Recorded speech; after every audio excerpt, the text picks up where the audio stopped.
I built a house for my Thai wife. This is the biggest mistake that I have made in my life. Part 2. If you missed part 1 of this story, be sure to check that out after watching this video. In this video, we'll discuss how my life changed forever when I married my Thai wife. My Thai wife had never been to America before, so I went inside and started looking around. I bought some lumber and other supplies to build my wife a Thai house. The owner of the store even gave me a discount since I was buying so much material.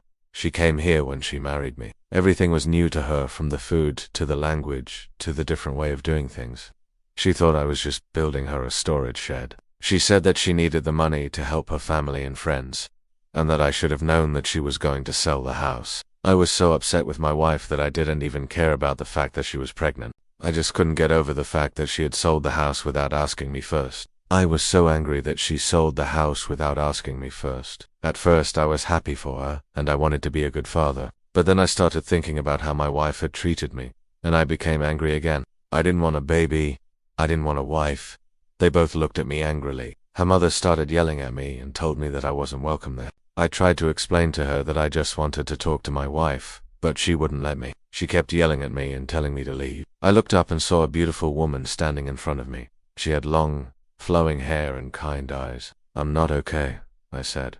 "My wife left me, and I don't know what to do." The woman smiled. "Don't worry," she said. "I can help you." After I had spent some time with my son, I talked to my wife. I apologized for not being there for her and promised that I would never leave her again.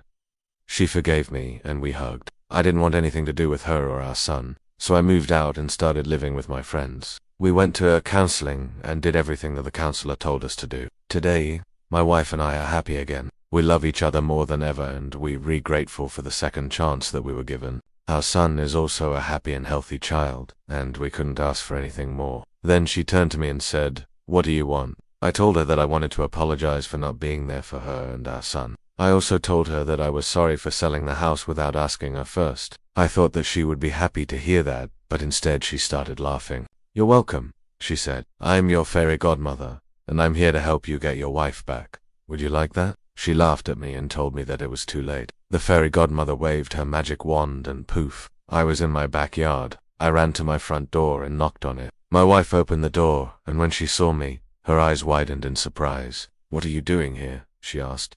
"Can't I come see my own son?" I asked. "Of course," she said. "Come in." She said that she didn't want to be with me anymore, and that I should just give up. And I also felt betrayed by the fact that she thought that I would just give her money if she asked me. I felt like my whole world was crashing down around me. I begged my wife to forgive me, but she just walked away. As I sat in her house eating the delicious food, I couldn't help but wonder why she was helping me. She didn't have to do this for me. When I finally told her what I was doing, she started crying. She was so happy that I was trying to make her feel more at home, and I knew that I had made the right decision. It was also very hard for her to adjust to the cold weather here, but I was too proud to call my wife and ask her how she was doing. I knew that if I called her she would ask me for money, and I didn't want to give her any money. But my wife still hated me, and she didn't try to hide it. She would always yell at me whenever I tried to talk to her. I could tell that she was bitter about the fact that I left her when she needed me the most. But one thing that she really struggled with was the fact that she couldn't find any good Thai food. She missed her mum's cooking so much. I called my wife and told her that I wanted to meet with her so we could talk. She agreed to meet me at a restaurant, and I was hopeful that we could finally put the past behind us. He said that it had been a few months since I had seen them, and that they probably missed me. He was right. My son was only a few months old, and he didn't remember me at all. But my wife, on the other hand, looked at me with hatred in her eyes. She didn't even acknowledge my presence. She didn't say hello or ask me how I was doing. She just stared at me with a look of pure hatred. She would call her mom every week and cry because she missed her food so much. So I decided that I needed to do something about it. And then one day I noticed that the house was no longer in our backyard. I went to my wife and asked her what happened to the house. She told me that she sold the house and used the money to buy things for her family and friends. I was shocked. I couldn't believe that she had sold the house without asking me first. I was also upset because I worked hard to build that house, and she just sold it without even thanking me properly. One day while I was driving, I saw a sign that said building materials, discount prices. At first, my wife didn't know that I was building her a house. When the house was finally finished, my wife loved it. She immediately started calling all of her family and friends over to show them the house. It was so cute. The little house looked exactly like the houses that they have back in Thailand. It had a thatched roof and everything. Her family and friends kept telling her how lucky she was to have such a wonderful husband who did such a sweet thing for her. And I felt so good about myself. I really felt like I had done something great. After a few weeks, my wife's family and friends stopped coming over to the house. When I confronted her about it, she got very defensive and started yelling at me. We argued about it for a long time, and eventually we stopped talking to each other. A few months later, my wife gave birth to our son. Every night I would think about my wife and our son and wonder if they were okay. One day, my friend convinced me to go see my wife and son. I felt so bad for not being there for them that I started giving them money every month. One day I decided that I couldn't take it anymore.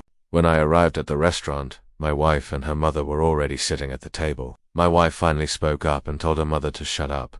I was devastated. I didn't know what to do. I didn't know where to go. As I sat there thinking about what to do next, I heard a voice. "Are you okay?" The woman took me to her house and gave me food and a place to stay. Finally, when I had eaten all the food, I stood up and thanked the woman for helping me. "Yes," I said, "I want my wife back more than anything in the world." As I walked into the house, I couldn't help but notice how happy my son was to see me.